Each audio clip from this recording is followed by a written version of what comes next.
검거된 50대 여성 운전자 A씨의 난폭 운전은 오늘 새벽 6시쯤 경기 시흥시 시화 IC 부근에서 시작됐습니다. 이어 남안산 IC 방면에서 순찰차 6대를 잇따라 들이받으며 빠져나갔고 안산시 초지역 인근까지 13km 가까이 질주했습니다. 경찰은 순찰차 12대를 동원해 30분간 추격전을 벌인 끝에 이 도로에서 A씨를 붙잡았습니다.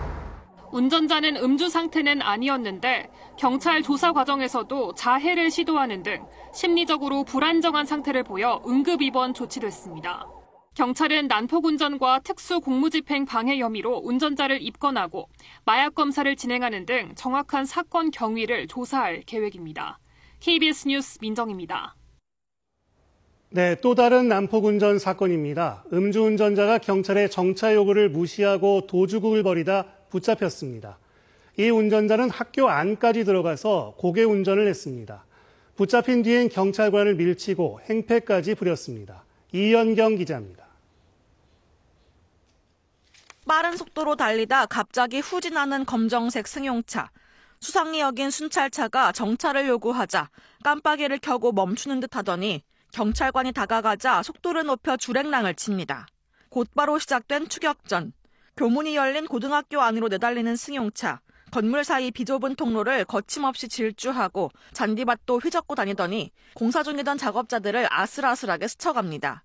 놀란 작업자들이 차량에 장갑을 내던지기도 합니다. 사건 발생 당일은 주말이어서 학교에 등교한 학생들은 없었지만 공사를 하러 나온 작업자들이 있어 하마터면 큰 사고로 이어질 뻔했습니다. 학교 밖으로 도망친 뒤에도 난폭 운전을 이어가다 결국 교통정체에 가로막힙니다. 안에서 버티던 운전자는 경찰이 유리창을 깨고 문을 열자 밖으로 나오더니 경찰관을 밀치고 행패를 부립니다. 본인은 운동을 많이 했었고 격투기를 한 적이 있기 때문에 나랑 한판 붙자. 내가 너를 이길 수 있다. 제압할 수 있다. 한꺼번에 달려든 경찰관에게 제압당한 운전자. 술 냄새를 맡은 경찰이 음주 측정한 결과 면허 정지 수준으로 나타났습니다. 경찰은 30대 운전자를 난폭 운전과 공무집행 방해 등의 혐의로 검찰에 불구속 송치했습니다. KBS 뉴스 이연경입니다.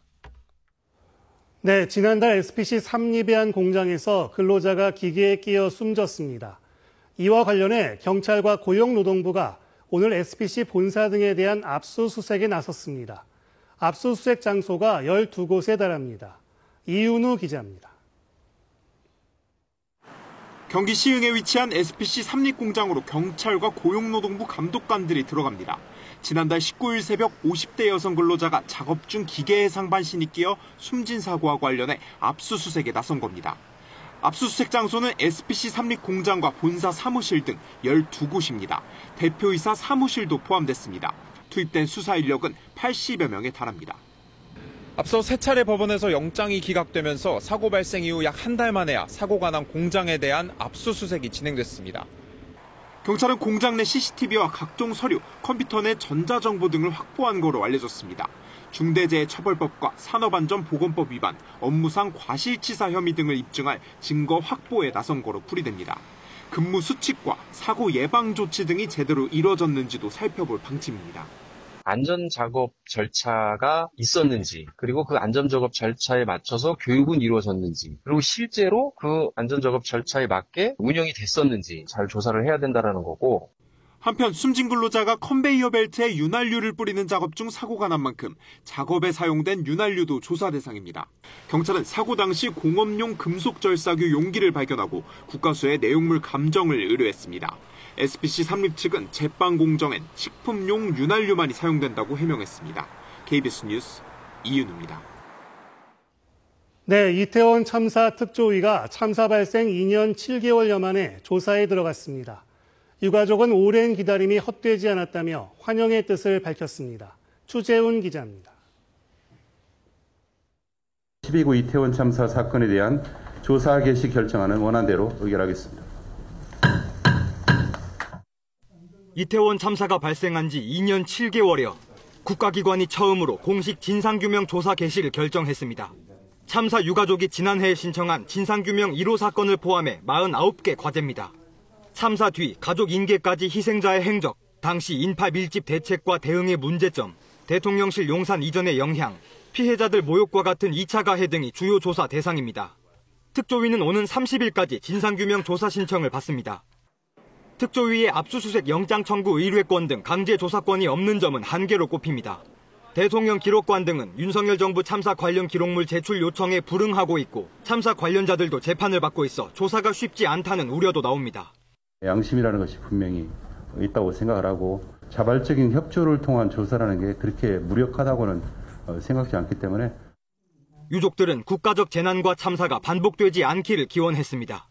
추운 겨울과 더운 여름, 거리에서, 국회에서, 용산 대통령실 앞에서 목소리를 높였던 우리 유가족들의 눈물이 헛되지 않았음을 책임져야 할 이들을 책임을 정확하게 지게 하고 이것이 우리 아이들을 위한 최소한의 예의라고 생각합니다.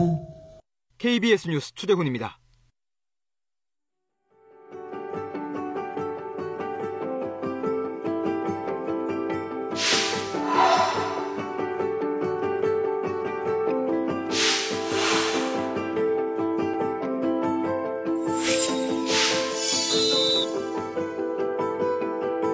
Sembra un'idea provocatoria, ma invece è eccellente. Ho anche chiesto, c'è grande rispetto per gli arbitri, c'è grande rispetto per le regole.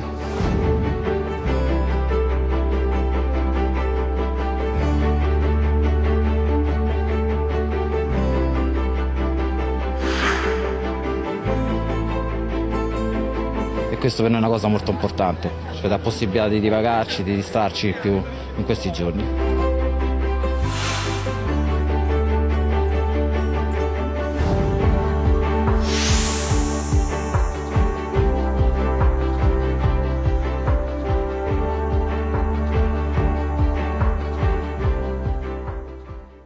네, 백제왕국의 도읍지 충남 공주의 한 이름 없는 무덤이 주인을 찾았습니다.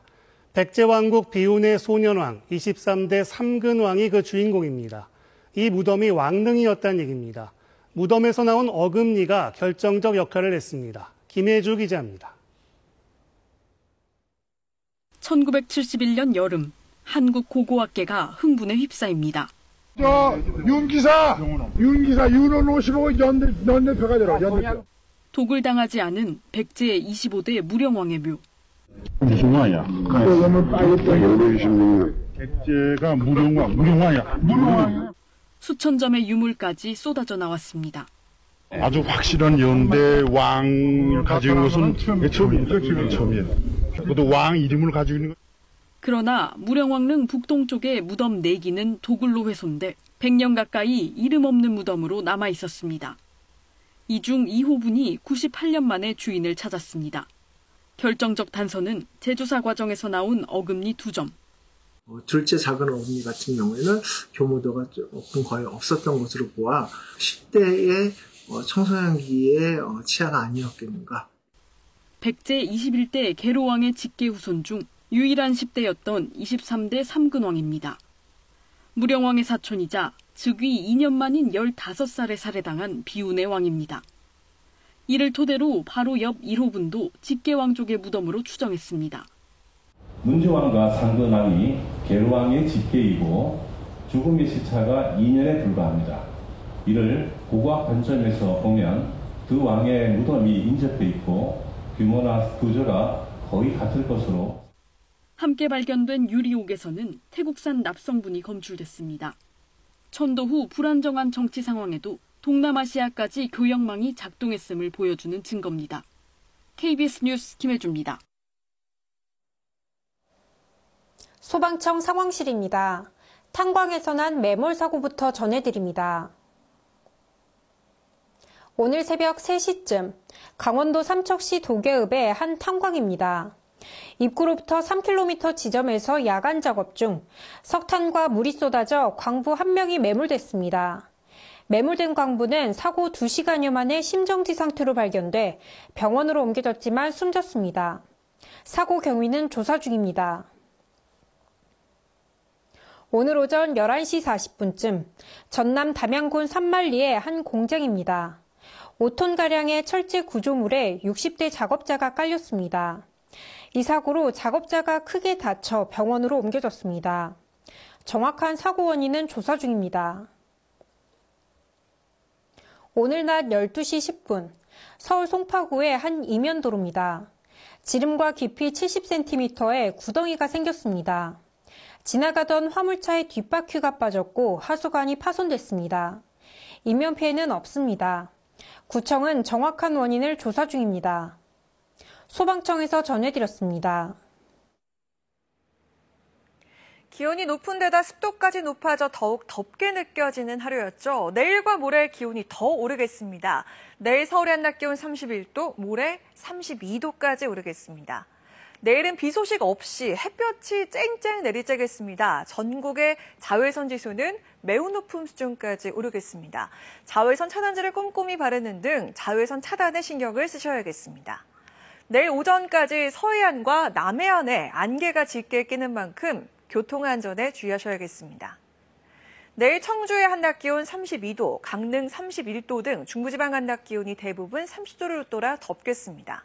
전주와 남원, 광주의 한낮 기온 32도까지 오르겠습니다. 내일 대구의 한낮 기온이 33도까지 크게 오르겠고 포항 32도, 부산 28도로 예상됩니다. 물결은 동해 먼바다에서 최고 2.5m로 다소 높게 일겠습니다. 이번 주 후반부터 정체전선이 북상해 전국 곳곳에 많은 비가 내릴 전망입니다. 장맛비에 시설물 피해 없도록 철저히 대비하셔야겠습니다. 날씨였습니다. 네, 뉴스라인 W 오늘 저희가 준비한 소식 여기까지입니다.